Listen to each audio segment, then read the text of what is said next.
अभी एक ना मुद्दा बहुत उठ रहा है करंटली अनिरुद्धाचार्य जी के ऊपर। फॉर मी वो सूडो बाबा ही है। बाबा नहीं, वो सूडो बाबा ही है। वो मैं क्या बोलूँ, मैंने ही इज नॉट ज्ञानी। बाबा हो सकता है बट वो ज्ञानी मैं उसको नहीं कहूँगी। उस बंदे को मैं स्पिरिचुअल नहीं कहूँगी।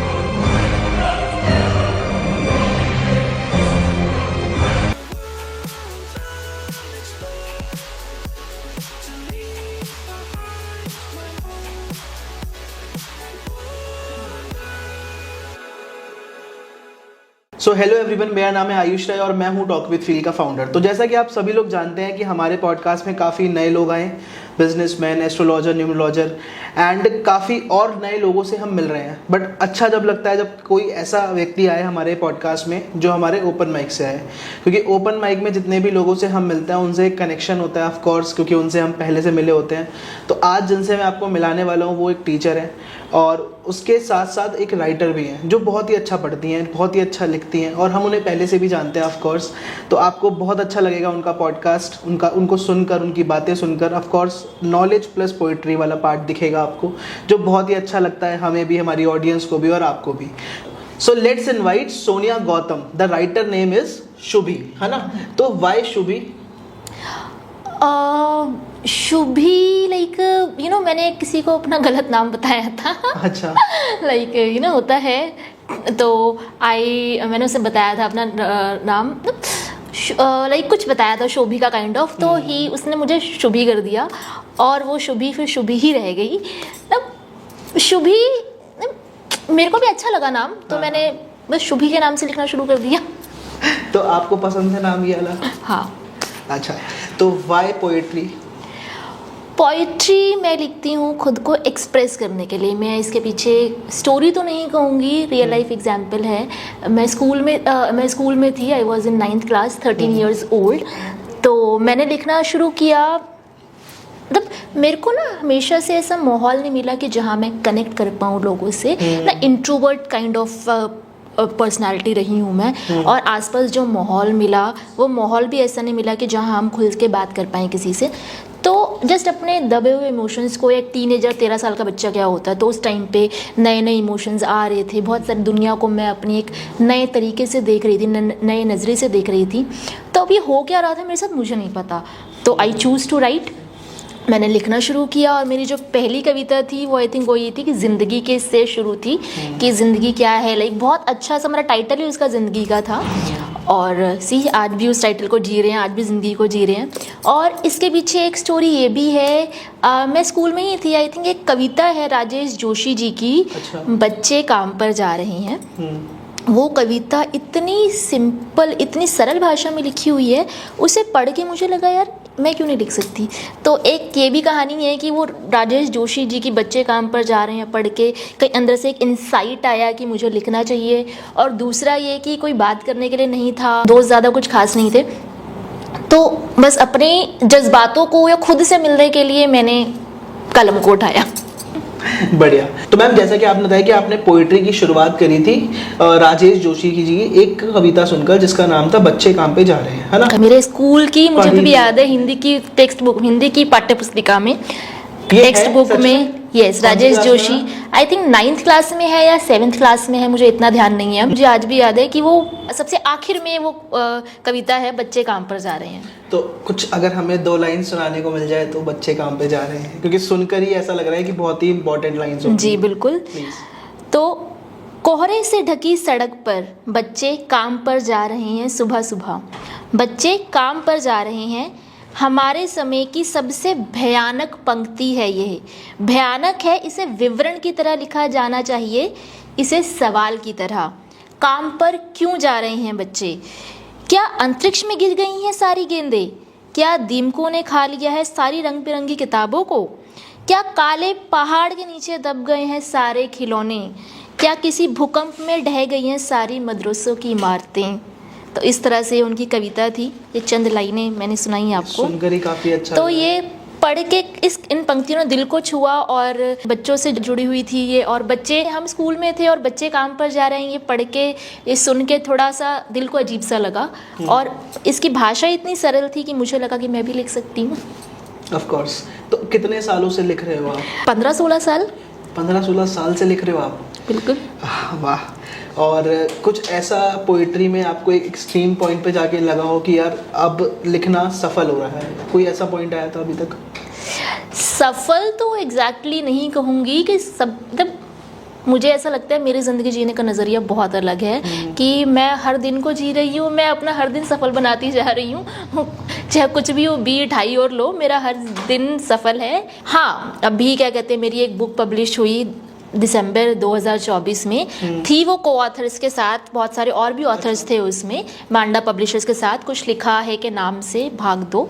तो वो देख के मुझे अच्छा लगा है कि हाँ, मतलब इतने सालों की जो मेरी, मतलब मैं ऐसा नहीं था कि मैं इसलिए लिख रही थी कि मेरा नेम होगा, फेम होगा, मैं तो जस्ट खुद को एक्सप्रेस करने के लिए लिखती जा रही थी और आज मैं यहाँ हूँ, मैं अब बुक लिख चुकी हूँ और क्या कहते हैं, तो जैसी मतलब ऑथर्स के साथ ही, बट मेरे लिए अचीवमेंट है ये। 200 लोगों के सामने परफॉर्मेंस कर चुके हो, तो बड़े-बड़े शोज करे होंगे। ओपन माइक्स में परफॉर्म कर रही हूँ, ग्रैंड ओपन माइक में परफॉर्म कर चुकी हूँ, जो मेरा एक मास्टरपीस था, 2 साल पहले लिखा था मैंने, कर्ण, तो उसको परफॉर्म कर दिया मैंने। आई थिंक सफलता ही है ये। ऑफ कोर्स, लोगों के सामने अपने आप को एक्सप्रेस करना इज मतलब वंडरफुल थिंग, मतलब लोग जब सुनते हैं तो आई थिंक आपसे बेहतर। मुझे नहीं पता था कि ये इतना ग्रैंड होगा, और जब आपने म्यूजिक प्ले किया और जब मैं आगे पढ़ती गई, कविता पढ़ती गई कर्ण, तो मेरे गूज बम्स आ गए थे। बीच में आपने आवाज़ सुनी होगी कि जैसे मेरा आवाज़, कंठ, मेरा आवाज़ ऐसे हुई थी, मैं रोने, मतलब मैं उन इमोशंस को अपने कैसे संभाला ना उस टाइम पे, मैं बहुत इमोशनल हो गई थी उस टाइम पे। एक तो कर्ण, ऊपर से वो माहौल, तो माहौल कैसा लगा था आपको? माहौल बहुत अच्छा था और आई थिंक इससे भी बेटर हो सकता था, बट हाँ, वो भी एक बिगनर के लिए अच्छा था। मैम, जैसे पोइट्री मैंने आपको खुद सुना है, कर्ण इतनी फेमस और इतनी मतलब काफ़ी अच्छी पोइट्री जो आपने प्रॉपर बोली थी, तो मैं चाहूँगा 2 लाइनें। हाँ। कितनी व्यथा सही, कितनी प्रताड़ना, कितनी व्यथा सही, कितनी प्रताड़ना, और जख्मों का उसके वैद भी तो नहीं था कोई, जख्मों का उसके वैद भी तो नहीं था कोई, खुशी खुशी बन जाती वैद में उसके ज़ख्मों की, खुशी खुशी बन जाती वैद में उसके ज़ख्मों की, मिल जाता जो सिंदूर कर्ण के नाम का, बन सुहागन कर्ण की, बन सुहागन कर्ण की, मंगलसूत्र की मैं लाज रख लेती, ना रखती धरा पर फिर कदम, ना रखती धरा पर फिर कदम, बस रहेगा जीवित मेरा कर्ण, इतना अडिग विश्वास रखती, इतना अडिग विश्वास रखती, विस्मृत ना हो ज्ञान श्राप के कारण, दिलाने को याद रणभूमि में साथ मैं चलती, जीत हार मेरे प्रियतम की मेरा ताज नहीं, जीत हार मेरे प्रियतम की मेरा ताज नहीं, पर अन्याय बांट लेती थोड़ा मैं भी, पर अन्याय बांट लेती थोड़ा मैं भी, कि प्रेम मेरा सफल होता और मृत्यु का आघात तुमसे पहले मुझ पर होता, सूत पुत्र कहने वालों को, जाति तुमसे पूछने वालों को जवाब मेरा मिलता, कर्ण है कौन, ये कर्ण की अर्धांगिनी से कर्ण को तुझ समझने वालों को पता चलता, कर्ण को तुझ समझने वालों को पता चलता। बहुत बढ़िया, कुछ ज़्यादा ही हो गई। नहीं, ऑफ कोर्स बहुत अच्छी लाइंस हैं, मतलब अगर अकेले में सुनी जाए तो मैं सुनता हूँ, मतलब बहुत अच्छी लगती हैं और आई एम डैम श्योर कि वहाँ पे लोगों को काफ़ी अच्छा लगा होगा। एंड सेकंड चीज़ मैं आपसे पूछूंगा कि आप किस तरह की पोइट्री लिखते हो, एक मतलब प्यार मोहब्बत वाली, या फिर एक डिसेंट जैसे मतलब भगवान जी वाली, स्पिरिचुअलिटी वाली, या फिर एक पॉलिटिक्स मुद्दे पे, या किस चीज़ पे आप? मेरा जॉनर, आई थिंक मैं हर टॉपिक पे लिखती हूँ, मैं हर जो मतलब जो भी मेरे रडार में आ जाता है मैं लिख लेती हूँ। मतलब मेरे को लगता है कि प्यार मोहब्बत भी किया जा सकता है, जैसे मैंने अभी रिसेंटली एक कविता लिखी थी, प्यार मोहब्बत एक शालीनता के साथ अगर किया जाए तो सब कुछ बहुत खूबसूरत है। अब जैसे मैंने अभी ये रिसेंटली लिखी थी, ये मीरा और कृष्ण के ऊपर है, बट ये मीरा और कृष्ण के अलावा भी रियल लाइफ में भी मीरा और कृष्ण को इंडिकेट करते हुए मैं 2 रियल लाइफ प्रेमियों के बारे में भी बता रही हूँ। प्रेमी नहीं कहूँगी, दोस्त कह सकते हैं, कि जहाँ प्रेम आपका ऐसा है सिर्फ जहाँ नज़रों का प्रेम है, जहाँ सिर्फ नज़रों का प्रेम है, तो ये मैंने मीरा और कृष्ण को इंडिकेट करते हुए लिखा है इसको, कि रुक्मणी ने आराधा मीरा ने पूजा, रुक्मणी ने आराधा मीरा ने पूजा, राधा ने किया आलिंगन, कि प्रेम किसका सफल कहूँ, प्रेम किसका सफल कहूँ, कृष्ण तो है जग के नंदन, भला उन्हें कब बांध सका है जग का कोई बंधन, जग का कोई बंधन। और एक बात कहूँ मोहन, ये मीरा कह रही है, मीरा के उससे वो एक रियल लाइफ में जो लड़की है वो कह रही है उसको, जिससे उसे नज़रों का प्रेम है, और एक बात कहूँ मोहन, ये जो तुम खेल रचाते हो ना, खूब जानती हूँ क्यों खामखा में सताते हो। प्रेम तो बहुत करते हो मुझसे, बस बताने से घबराते हो। कह क्यों नहीं देते अपनी मीरा को, कह क्यों नहीं देते अपनी मीरा को कि प्रेम तेरा मुझे स्वीकार्य है। बाध्य मगर अपनी नियति से हूँ, बाध्य अपने कर्मों से हूँ, और जो हो मेरा बंधन स्वीकार, जो हो मेरा बंधन स्वीकार, तो प्रेम तेरा मुझे स्वीकार्य है। लेकिन अब वो जो बंदा है, वो जो लड़का है, वो क्या कह रहा है, लेकिन करना होगा प्रेम केवल इन दो नैनों से, करना होगा प्रेम सिर्फ इन दो नैनों से।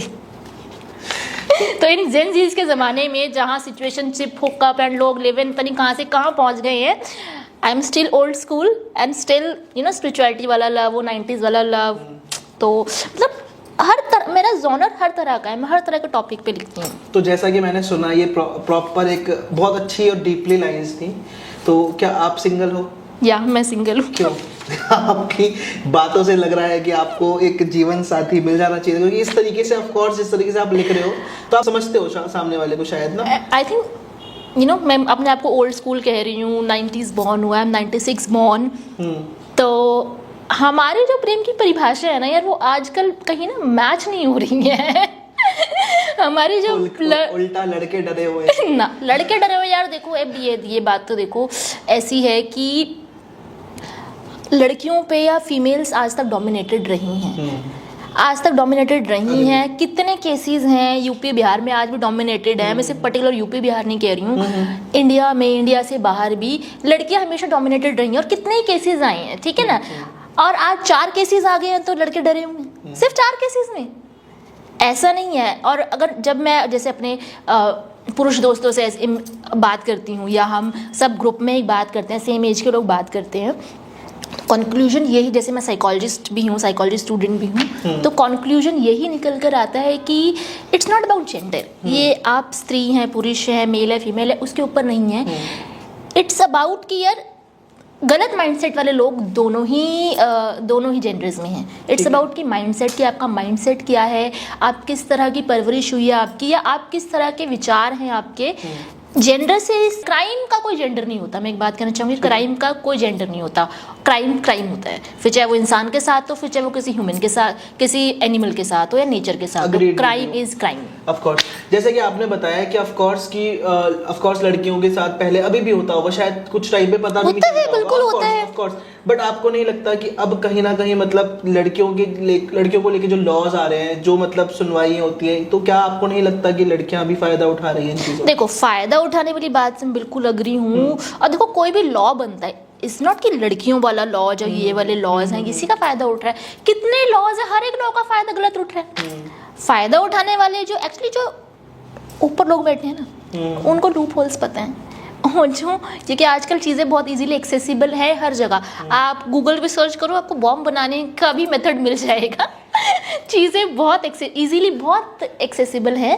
तो लोगों को लूप होल्स पता है, लोगों को लूप होल्स निकालने आ गए हैं। लोग डंकी मारकर फॉरेन चले जाते हैं, तो लूप होल्स तो फिर क्या बात है। ठीक है, एक्सेप्शनलिस्ट हर जगह रहेंगे ऑफ कोर्स। बिल्कुल। लेकिन अभी एक ना मुद्दा बहुत उठ रहा है करंटली अनिरुद्धाचार्य जी के ऊपर, और I think so Premanand Maharaj जी के ऊपर भी, कि उन्होंने कुछ एक ऐसी बात बोली थी कि 25 साल की उम्र में लड़कियां मतलब मुंह मारती हैं, और लड़कों के लिए भी बोला था। वो क्लिप पूरी है जिसमें उन्होंने लड़कों के लिए भी बोला था और लड़कियों के लिए भी, बट किसी ने वो आधी क्लिप उठाकर सोशल मीडिया पे डालकर, एंड इट्स वायरल। सो आपके अकॉर्डिंगली उसमें क्या आप कहना चाहोगे कि मतलब उन्होंने अगर कुछ बोला, और अब लड़कियां जो थोड़ी वैसी हैं, जो प्रॉपरली अब महाराज जी और भी लोगों के पीछे पड़ गई हैं कि आपने गलत कैसे बोला, and who are you for talking to like this, या इस तरीके से आपने कैसे बोला, तो व्हाट इज योर प्रिस्क्रिप्शन कि वो कौन सही है इस चीज़ों में? देखो, पहले तो स्यूडो बाबा, इसको मैं बिल्कुल बिलीव नहीं करती हूँ। अभी आपने एक नाम लिया, मैं नाम नहीं लेना चाहूँगी, ठीक है। प्रेमानंद जी की बात नहीं कर रही हूँ, ठीक है, वो अपनी जगह बिल्कुल ठीक है। बट उससे पहले आपने एक नाम लिया, मैं शायद तो मैं नहीं लेना चाहूँगी। फॉर मी वो स्यूडो बाबा ही है। कभी आपने उसकी बंदे की, बाबा नहीं, वो स्यूडो बाबा ही है। वो मैं क्या बोलूँ, मैंने वो बाबा नहीं, मतलब ही इज नॉट ज्ञानी। बाबा हो सकता है, बट वो ज्ञानी मैं उसको नहीं कहूँगी। उस बंदे को मैं स्पिरिचुअल नहीं कहूँगी, क्योंकि ये नहीं, मैंने कभी कोई क्लिप भी सामने आ जाती है, आगे पीछे भी कभी उसके 1-2 क्लिप्स देखी हैं मैंने, कुछ भी देखा, वो बंदे का लॉजिक ही समझ नहीं आता, सेंस ही समझ नहीं आता उस बंदे का। ठीक है, अभी ये टॉपिक चल रहा है कि लड़का, ये जो भी चीज़ें हैं, देखो वही है ना, कलयुग है तो लोग लस्ट के पीछे भाग रहे हैं, लोग ग्रीड्स के पीछे भाग रहे हैं, बट हमें अपनी सेंसेस को कैसे कंट्रोल करना है। ठीक है, it's just a biological function, और ऐसा नहीं है, कोई आपको पसंद भी आ सकता है और आपके संबंध आगे अच्छे भी बन सकते हैं उनसे, बट इसका मतलब ये नहीं है कि कंसिस्टेंसी जो हमारे एंशिएंट इंडिया में जो कल्चर चला आ रहा था, कहीं ना कहीं देखो हर चीज़ के कहते हैं ना प्रॉज एंड कॉन्स दोनों होते हैं। तो एक विवाह को जिस तरह से देखा गया था कि जो हमारे एंशिएंट, हम अगर देखें तो शादी विवाह को जिस तरह से देखा गया था कि वो कंपेनियनशिप ही थी, कि आप एक दूसरे के हस्बैंड वाइफ भी हो, आप एक दूसरे के दोस्त भी हो, बंधु भी हो, सखा भी हो, और आप दोनों लाइफ लॉन्ग तक साथ में चल रहे हैं अपनी गृहस्थी को संभालते हुए। ठीक है, शादी का सिंपल सा कंसेप्ट बस इतना था कि आप एक दूसरे को समझ रहे हो, और बेसिकली शादी से, विवाह से लेकर वो स्पिरिचुअलिटी तक का सफ़र होता था। दैट इज़ नॉट, जो हमारे एंशिएंट भारत में जो बनी थी चीज़ें, वो सिर्फ मटेरियलिस्टिक शादी नहीं होती थी, वो मटेरियलिस्टिक वर्ल्ड में शादी से लेकर वो स्पिरिचुअलिटी वहाँ तक कनेक्शन होता था। और अगर आपने कभी, आई डोंट नो, और आपने कभी किसी को सच्चे दिल से चाहा होगा या कभी सच्चे दिल से प्रेम हुआ होगा आपको, तो आपने ये चीज़ फील करी होगी कि जब भी आपको प्रेम होता है ना, वो आपको और सॉफ्ट करता है, और वो आपको उतना और खराब करके जाता है ना, ऐसा कुछ नहीं है, नहीं, वो आपको उतना सॉफ्ट करता है, और वो आपको क्या कहते हैं, उस प्रकृति से, उस ईश्वर से ना और जोड़ता है। That is real love. अगर आपने कभी महसूस किया है इस चीज़ को, तो आप और धीरे धीरे ना करीब होते जाते हो स्पिरिचुअलिटी के, उस ईश्वर के। रियल लव का आई थिंक मतलब यही है। और ज़िंदगी का भी अगर हम देखें ना, किसी ने एक बहुत अच्छी बात कही थी, आई थिंक लाओ त्सू, उसकी एक उनकी बुक है एक, तो उसमें कुछ लाइनें हैं, मुझे लाइनें एग्जैक्ट याद नहीं आ रही, बट उनकी समरी यही है कि आप जैसे जैसे आगे मैच्योर होते जा रहे हो ना, आप जैसे जैसे बढ़ते जा रहे हो, ज़िंदगी का मतलब आप बड़े हो रहे, आप जितना सॉफ्ट होते जा रहे हो ना, आप उतना क्या कहते हैं बढ़ते जा रहे हो, आप उतना आगे बढ़ते जा रहे हो। हार्ड होके, स्टिफ होके, रूड होके, अगर आप में घमंड अहंकार आते जा रहा है, आप बढ़ नहीं रहे हो, आप जी नहीं रहे हो, आप और पीछे जाते जा रहे हो। आगे बढ़ने का मतलब है सॉफ्ट होना, आपके अंदर एक सॉफ्टनेस आनी चाहिए। और मैंने एक मतलब एक बहुत अच्छे ज्ञानी कहूँगी, सुखेंद्र जी हैं, मतलब बहुत अच्छे नॉलेजेबल है, एस्ट्रोलॉजर भी बहुत अच्छे हैं वो। तो उनसे भी मैं पिछला मेरी लाइफ में कुछ प्रॉब्लम्स चल रही थी, मैं बहुत परेशान थी, तो मैंने कहा चलो बात करते हैं 2-3 साल पहले। तो उन्होंने मुझे बहुत अच्छी बात कही कि सेंसिटिव होना बहुत अच्छी बात है, कि हम सेंसिटिविटी से ही चीज़ों को पहचानते हैं। हम कोई ज़मीन खरीदने जाते हैं ना, तो हम ज़मीन पे पैर रख के उसके सेंसिटिविटी को पहचान लेते हैं कि ये ज़मीन कैसी है, मतलब इसका ऑरा कैसा है। तो अगर आप सेंसिटिव हो, मैं उनसे इसी बात पे बहुत परेशान हो रही थी कि मैं बहुत सेंसिटिव हूँ, बहुत परेशान हो जाती हूँ, ये वो। उस टाइम पे मैं घर से बाहर भी थी, मैं फैमिली से भी दूर थी उस टाइम पे, तो मुझे लगता था यार मैं इतनी सेंसिटिव क्यों। तो ही उन्होंने मुझे बहुत अच्छे से समझाया कि सेंसिटिव होना बहुत अच्छी बात है। आप कोई अपने आप को कोसो मत कि आप सेंसिटिव हो, बल्कि ये तो आपका रेयर फैक्टर है, या तो आपकी अच्छी बात है, बहुत बड़ा प्लस फैक्टर है कि आप सेंसिटिव हो। और सेम इसी बात पे उन्होंने मुझे एक बात कहना चाहूँगी मैं। हम लोग एस्ट्रोलॉजी से, हम लोग प्लैनेट्स के नाम पे हमें लोगों को डराया जाता है कि ये प्लैनेट खराब है, वो प्लैनेट खराब है, मंगल खराब है, राहु खराब है। प्लैनेट्स ये उन्हीं की बात है।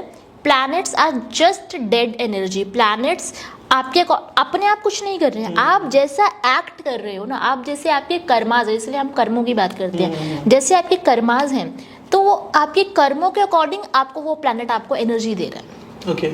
तो कोई भी कहते हैं ना, ऑब्वियसली हर किसी का बिजनेस, एस्ट्रोलॉजी भी अब एक बिजनेस में आ गई है। तो अगर कोई आपको डरा रहा है कि नहीं आपका ये खराब है, वो खराब है, ठीक है, वो होगा 19-20%, चलो तब 60% कहते हैं, क्या कहते हैं, आपके कर्म है। 40% जो प्लैनेट्स का वो है, उसमें भी कि आपका क्या कहते हैं, जो आपके कर्मा है, आप जिस तरह से एक्ट कर रहे हो। ऑब्वियसली आप किसी से बदतमीजी से बात करोगे तो कहीं ना कहीं वो चीज़ पहले तो सबसे पहले आपको इम्पैक्ट करेगी कि आपको ही बुरा फील होता है, आपके ही बॉडी के अंदर हार्मोन्स इम्बैलेंस होते हैं, आपका कॉर्टिसोल लेवल हाई होगा। तो इट्स ऑल अबाउट कि कर्म, अपने कर्मों पे फोकस रखो। मुझे तो उस टाइम पे लाइक पता नहीं मुझे ये बात बतानी चाहिए या नहीं बतानी चाहिए, मेरी 7.5 चल रही थी, वो 7.5 मुझे ख़त्म होने वाली थी, और उन्होंने मुझे कहा कि आपकी 7.5 चल रही। मैं कहा है, मैं उस टाइम पे इतना हसीना, मैं कहा मेरी 7.5 चल रही थी, मुझे पता ही नहीं था। मैंने तो 7.5 के बारे में इतना सुना हुआ था कि 7.5 होती है, ये होता है, वो होता है, ऐसा होता है, वैसे होता है, लेकिन हाँ चीज़ें हुई, बट वो है ना, चीज़ों को मैं हंस के लाइक अपने कर्मास को स्ट्रॉन्ग रखते हुए उस ईश्वर में बिलीव रखते हुए, मतलब अपने आप को जो हमें संस्कार मिले हमारे पेरेंट्स से, उन संस्कारों पे चलते हुए हमने मतलब अच्छे कर्म करे और वो पीरियड निकल गया। और इतना अभी भी विश्वास है कि यार अप डाउन तो चलता ही रहना है टिल द एंड, अंतिम श्वास तक चलता रहेगा up down. But the thing is आपको आपके कर्म जो है बहुत अच्छे रखने हैं, आपको अपने अंदर वो डिग्निटी रखनी है। तो जैसा कि आपने मेरे को अभी बताया कि आप साइकोलॉजी में काफ़ी इंटरेस्ट है आपका, and you are student also ना। ओके, तो साइकोलॉजी में आप खुद ही सोचते होगे कि इतनी सारी चीज़ें आजकल मेंटल हेल्थ के ऊपर बहुत सारी चीज़ें बढ़ रही हैं, तो साइकोलॉजी का जो मेजर सबसे बड़ा क्वेश्चन आता है वो एक ही आता है, इट्स ओवर थिंकिंग, जो हर इंसान कहीं ना कहीं करता है अपने पास्ट लाइफ को लेकर या फ्यूचर ओरिएंटेड को लेकर। तो ये ओवर थिंक से कोई भी बच्चा या कोई भी बड़ा कैसे बचे? सबसे पहले तो हमें ये समझना होगा आयुष कि हमारे ब्रेन का एक फंक्शन है थिंक करना, ठीक है। जैसे हमारा दिल धड़क रहा है कि 72 बार, हम ये तो नहीं कहते हैं भाई 72 बार क्यों धड़क रहा है, बल्कि थोड़ा कम हो जाता है या ज़्यादा हो जाता है, हम कहते हैं बीपी हाई हो गया, बीपी लो हो गया, है ना। तो इट इज़ जस्ट हमारी बॉडी के और भी ऑर्गन्स काम कर रहे हैं ठीक तरीके से ना। तो थिंक करना is not a problem. Over think करना से हमें समझना होगा कि हमारे पास विचार किस तरीके से आ रहे हैं। ओवर थिंक क्या होता है कि हम एक ही टॉपिक के बारे में बहुत ज़्यादा सोच रहे हैं कि यार आज उसने मुझसे बात नहीं करी, आज उसने मुझसे बात नहीं करी, क्यों बात नहीं करी, क्या हुआ होगा, ये हुआ होगा, वो होगा। सबसे पहले खुद को काम डाउन करना है, जो भी आ रहा है just take a pen and paper, क्योंकि दिमाग में हम उलझे रह जाएंगे। न्यूरॉन्स हैं दिन में हमारे, आई थिंक एक सेकंड मतलब 10,000 से ज़्यादा थॉट्स आते हैं हमारे पास, है ना। अब मुझे वो ड्यूरेशन याद नहीं है, बट हमारे पास थॉट्स और आजकल स्टिमुलेशन इतना है, सोशल मीडिया है, इतनी सारी चीज़ें, स्टिमुलेशन इतना है। तो हमारा ब्रेन क्या करता है, हम कोई भी चीज़ देखेंगे वो ऑब्वियसली थॉट प्रोसेस करेगा उस इन्फॉर्मेशन को, तो थॉट्स आएंगे हमारे पास। तब हम कुछ भी, आपको जो भी महसूस हो रहा है, आपको लग रहा है आप ओवरथिंक कर रहे हो, just take a pen and paper, लिखना शुरू करो और लगता है आपको क्या कहते हैं उसमें कुछ वर्थ है टप्पर, देन देखो उसको, फिर लगता है कि वर्थ इट है, ठीक है, उस पर काम करो, नहीं लगता है तो just tear the paper and throw. Over thinking is not a problem, but हाँ आपको खुद को समझना होगा। सबसे पहले खुद के अपने ऊपर काम करना आपको शुरू करना पड़ेगा कि आप खुद को कितना जानते हैं। तो खुद के साथ थोड़ा सा टाइम स्पेंड करना शुरू करो, तो सारी समस्याएं अपने आप हो जाएंगी। जैसे ऐसा नहीं मेरे साथ, मैं यहाँ इतना बोल रही हूँ, मेरे साथ भी बहुत सारी इशू होती है, मुझे छोटे छोटे, कई बार तो ये होता है छोटे छोटे बात करने वाला मुझे बहुत होता है, मेरे को अटेंशन का थोड़ा सा है, बट मुझे पता है मेरे साथ ये प्रॉब्लम है, तो मैं उस पर काम कर रही हूँ। मैं तो होता है मैं डायरेक्ट जाकर ना किसी से लड़ाई करके ना कुछ करेंगे, मैं खुद पे काम करूँ कि हम मुझे इस सिचुएशन को कैसे हैंडल करना है। एग्जैक्टली एक बहुत बड़ा मिथ होता है साइकोलॉजिस्ट के लिए कि क्या साइकोलॉजिस्ट के भी ब्रेकअप होते हैं? बिल्कुल, यार साइकोलॉजिस्ट भी इंसान है। क्योंकि साइकोलॉजिस्ट को पता होता है ना सामने वाले के दिमाग में क्या चल रहा है, ऐसा कुछ, तो क्या ऐसा होता है? देखो आप रोड, इस बात को मैं ऐसे कहना चाहूंगी, आप रोड पर निकलते हो, आप अपनी तरफ से गाड़ी ठीक चला रहे हो, इट डजंट मीन कि सामने वाला भी गाड़ी ठीक ही चला रहा है, वो सिग्नल नहीं तोड़ेगा या वो स्पीडिंग नहीं करेगा। आप प्रॉपर से अपना क्या कहते हैं रूल्स रेगुलेशन फॉलो करते हुए, स्पीड मेंटेन करते हुए गाड़ी चला रहे हो, सामने वाला आके ठोक गया आपको, क्या करोगे बताओ? तो मतलब आपको भी दिक्कत हो सकती है ना? ऑब्वियस, देखो यार मैं अपना 100% दिक्कत क्या मतलब ये चीज़ें एक्सपीरियंस भी करी हैं कि आप अपना 100% दे रहे हैं सामने वाले को, बट जब सामने वाले उस जोन में नहीं है कि वो उस चीज़ को ग्रास्प कर सके या वो आपको समझ सके, तो क्या आप चाह रहे हो कि रखो, बट वही है ना, ज़बरदस्ती से रिश्ते नहीं चलते, ज़बरदस्ती से ज़िंदगी नहीं चलती। तो ज़बरदस्ती किसी के साथ नहीं कर सकते आप अपने साथ ज़बरदस्ती नहीं कर सकते, तो सामने वाले के साथ क्या ज़बरदस्ती करोगे? ठीक है, बट हाँ जहाँ भी रहो, चाहे दोस्ती है, चाहे आपका कोई रोमांटिक रिलेशनशिप है या किसी भी तरह की किसी, मेरा तो मानना है यार किसी से भी रिश्ता बनाते हो, चाहे आप एनिमल्स के साथ बनाओ, नेचर के साथ बनाओ, for me everything is a connection. तो दिल से निभाओ, अब वो क्या होना है क्या नहीं होना वो छोड़ दो ऊपर वाले पे, बट आप अपना पार्ट, अपना कर्मा, मैंने बात करी कर्मों की, आप अपने कर्मा 100% ऑथेंटिक रखो। That's it. एक सेकंड लास्ट क्वेश्चन मैं आपसे और पूछूंगा, how to choose right partner आज के ज़माने में? राइट पार्टनर, ये तो यार मुझे पूछ के बताना पड़ेगा। ये तो हम एस्ट्रोलॉजी से मैं बिलीव नहीं करती हूँ, मतलब वही अब ये, लेकिन इसके लिए तो कहते हैं ना, साइकोलॉजिस्ट हो आपको तो पता होगा। हम जैसे घर में लाइक पत्थर कथा वगैरह होती है, कुछ भी होता है, तो पंडित जी सबसे पहले आके एक बात कहते हैं, विवाह, जन्म, मृत्यु, ये सब प्रारब्ध से होता है। It's all about karmic connection. आपका जिसके साथ जैसा कार्मिक कनेक्शन होगा ना, वो आपको वैसा ही मिलेगा, चाहे आप जितना मर्जी अपनी तरफ से कर लो। It's all about karmic connection. अगर कह रहे हैं ना आजकल शादियां नहीं हो रही, शादियां नहीं, लोग परेशान हो रहे हैं, लोगों लड़कियों तब पेरेंट्स परेशान हो रहे हैं। नहीं, पेरेंट्स परेशान है, शादियां हो रही हैं ऊपर से बहुत सारी चीजें ऐसी हो रही हैं जो शादियों के बाद। इट्स ऑल अबाउट अब ये बहुत डेप्थ में जाने वाली चीज़ें हैं कि कुछ तो क्या कहते हैं कार्मिक, कुछ तो क्या कहते हैं ना प्लैनेट्स का, मतलब वही है एक जो हम ट्रांजिशन में चल रहे हैं। जिसको जब मिलना होगा वो मिल जाएगा। It's not about in my hand या फिर किसी के भी हाथ में नहीं है वो चीज़ कि ये सही है कि वो सही है। जरूर नहीं, आपको आपके दोस्त से ही बहुत अच्छा लगाव हो सकता है और आपको लग सकता है कि काश ये मेरा लाइफ पार्टनर क्यों नहीं है, ठीक है ना, ये मेरा लाइफ पार्टनर होता तो बहुत अच्छा होता। नहीं, मैं फीमेल फ्रेंड्स की बात कर रही हूँ, है ना, एक ऑपोजिट, कहते हैं ना ऑपोजिट अट्रैक्ट्स। तो ऐसा नहीं है लाइफ पार्टनर मिलना सही गलत, देखो हर इंसान अपने आप में सही है, हर इंसान अपने आप में गलत है, that is a blend. I think situations खराब हो सकती हैं, दोनों में ब्लेंड, एक ब्लेंड है, सिचुएशन भी मतलब अच्छी बुरी हो सकती है, बट इट्स ना म्यूचुअल। मैं बात समराइज करना चाहूँ तो म्यूचुअल अंडरस्टैंडिंग, कि आप एक दूसरे के साथ कितना मतलब वर्स्ट से वर्स्ट सिचुएशन में भी कितना निभाना चाहते हैं आप। अगर आप, मैंने कहा वही बात की ना, जबरदस्ती वाली बात, अगर दोनों नहीं चाह रहे हैं कि रिश्ते को हमें चलाना है, नहीं चलेगा। एक चाह रहा है पूरा 100%, दूसरा कह रहा है नहीं यार मेरे को तो लंदन घूमने जाना है, मुझे तो क्या कहते हैं वो कौन सी मूवी है जवानी है दीवानी, रणबीर कपूर इलाही, है ना, मुझे तो फोटोग्राफी करनी है ना, मुझे तो बाहर जाना है, मुझे ज़िंदगी जीनी है, तो आप होल्ड नहीं कर सकते हो। उनका ना, इसमें मैंने अभी एक कविता सुनाई थी, उसमें मैंने एक लाइन लिखी है कि जानती है मीरा कृष्ण की यात्रा उसके प्रेम से कहीं अधिक महान है, तो ये यात्रा करने दो ना। आई थिंक सच्चा प्यार वही होता है, सच्चा प्यार भी नहीं कहूँगी, आई थिंक जहाँ फ्रीडम हो, लेट हिम, मतलब फ्री छोड़ दो सामने वाले को। अगर आपका है तो आपका आएगा, आपके पास नहीं है तो यार जाने दो ना। अकॉर्डिंग टू अ गर्ल, आपके हिसाब से पूछूं, आपका लाइफ पार्टनर कहीं घूमने जा रहा हो कहीं, या फिर अपने करियर की तरफ फोकस कर रहा हो, तो आप छोड़ दोगे उसे फ्री? हाँ ऑब्वियसली, मैंने कहा ना, कह रहा है कि मैं 2 साल नहीं मिलूंगा, या फिर मैं अपना काम करूंगा या कुछ भी ऐसा, तो वेट करोगे आप? देखो, अगर बिल्कुल करेंगे, अगर क्या कहते हैं उसके इस तरह से भी फीलिंग्स हैं, अगर वो भी चाहता है मेरे साथ रहना, 2 महीने बाद, 2 साल बात ही नहीं हो रही पूरी प्रॉपर, क्योंकि of course career is important. और होता है ना कभी कभी कि एक इंसान बहुत ज्यादा एक ये अपनी स्टोरी तो नहीं बता रहे हो। I'm just taking example कि एक लड़की इतना वेट कर पाती है, मैं ये पूछ रहा हूँ बस। जैसे बिल्कुल कर पाती है, करने वाली हो जिसको करना होता है बिल्कुल करेगी, क्यों नहीं करेगी। माय लास्ट क्वेश्चन है, मैं कुछ रैपिड फायर क्वेश्चंस लूंगा आपसे कि आपको उसका आंसर सिर्फ एक वर्ड में बताना है, एक वर्ड में, ठीक है? तो आपकी नजरों में प्यार एक वर्ड में क्या है? एहसास। पेरेंट्स। भगवान। डेथ। सत्य सत्य सत्य सत्य सत्य। डेथ इज सत्य, ऑफ कोर्स। सत्य। And self respect. बहुत important, most important. Trust. Important. Life. To enjoy, to live. बहुत बढ़िया। सो मैम, जैसे कि आपने इतनी सारी बातें बताई हमें, प्यार के बारे में भी, मीरा के बारे में, और सब चीज़ें हमने सुनी। ऑफ कोर्स आपको हमने आपको समझा भी काफ़ी लेवल पे, हमारे दर्शकों ने समझा। तो आपके हिसाब से आप सिंगल क्यों हो? मैं सिंगल इसलिए हूँ, कुछ कह सकते हैं अभी तक राइट पार्टनर नहीं मिला या राइट इन्वायरमेंट नहीं मिला, तो या शादी को लेकर जो मेरी धारणा है शायद वो मतलब जो है, मैं इसको ना एक मेरे स्टाइल में, एक कवित्री के स्टाइल में मैं आपको इसका जवाब देना चाहूँगी, ठीक है?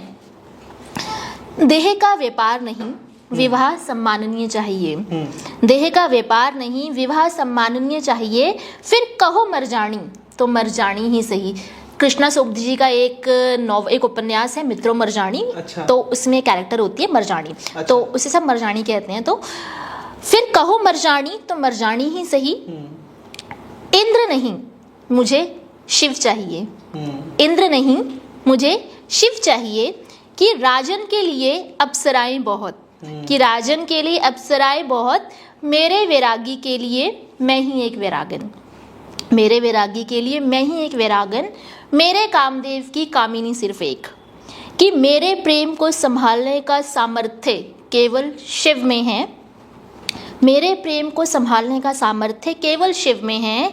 मेरे रौद्र को संभालने का सामर्थ्य सिर्फ शिव में है, सिर्फ शिव में है। तो वेटिंग फॉर माई शिव। जब मिलेंगे तब देखेंगे। बढ़िया। मैम, आई होप कि मैम को जल्दी उनके शिप मिल जाए। ऑफ कोर्स वी ऑल जी बिल्कुल। हम सभी अपना लाइफ पार्टनर एक अच्छा चूज करना चाहते हैं और सभी चाहते हैं कि उसको उसका लाइफ पार्टनर वैसा मिले कि उसको समझे वो चीज़, बट जो नहीं मुश्किल से हो पाता है। क्योंकि मेरे साथ तो प्रॉब्लम क्या है, मैं बहुत इंडिपेंडेंट हूँ। हाँ। तो है ना, इंडिपेंडेंट लड़कियों को हमारे सोसाइटी में ठीक सही नज़रों से मतलब ये सोचा जाता है कि यार तो लड़कों को ये तो फैमिली को नचा देगी, ये कर देगी, वो कर देगी। लोगों को, सोसाइटी को, समाज को ना लड़कियों के इंडिपेंडेंस से बहुत डर लगता है, सीरियसली। तो दैट्स वाई मैंने शिव कहा कि उन्होंने पार्वती माँ को पुश किया था कि वो अपने अंदर की काली को जगाएं। नहीं, लड़कों को इंडिपेंडेंस से डर नहीं लगता, उनको फिक्र होती है आप लोगों की। चलिए, thank you so much for giving your podcast in TWF। Thank you so much Ayush, thank you. हमें बहुत अच्छा लगा आपके साथ पॉडकास्ट करके और कुछ ऐसी बातें जानने को मिली, ऑफ कोर्स, जो दोनों पर्सपेक्टिव से एक नई थी। हर तरीके का एक नज़रिया अलग था। कहते हैं कि सिक्का अगर इधर से दिख रहा है तो वो अलग है और उधर से अलग दिख रहा है। ऑफ कोर्स कि ये बातें सच हैं and I am definitely sure कि हम और इसी तरीके के पॉडकास्ट करते रहेंगे। एंड हमारी ऑडियंस, आप सभी का बहुत बहुत थैंक यू सो मच कि अगर आप यहाँ तक इस पॉडकास्ट को सुनते हुए आ गए हो तो ऑफ कोर्स आपने काफ़ी सारी चीज़ें मैम के बारे में भी और इन जेनरिक भी जानी होगी। तो thank you so much for coming a podcast and do subscribe, like, because कि अगर आप इस तरीके से थोड़ा प्यार हमें और दोगे तो हम इस तरीके से और भी आगे तक बढ़ते रहेंगे और ऐसे ऐसे गेस्ट हम बुलाते रहेंगे और थोड़े फंसाने वाले क्वेश्चंस पूछेंगे ताकि। And thank you so much Sonia Gautam ma'am and the poetry name is Shubhi and I like your name also. काफ़ी अच्छा पोइट्री करा भी आपने and will definitely shoot some other podcast with you and thank you so much. Thank you Ayush, thank you talk with feel to give me this opportunity कि मैं अपनी बातें इतनी बढ़िया तरीके से फ्लो में आपसे कर पाई। अब ऑडियंस को पसंद आएगी या नहीं, ऑडियंस पे छोड़ देते हैं। Thank you so much.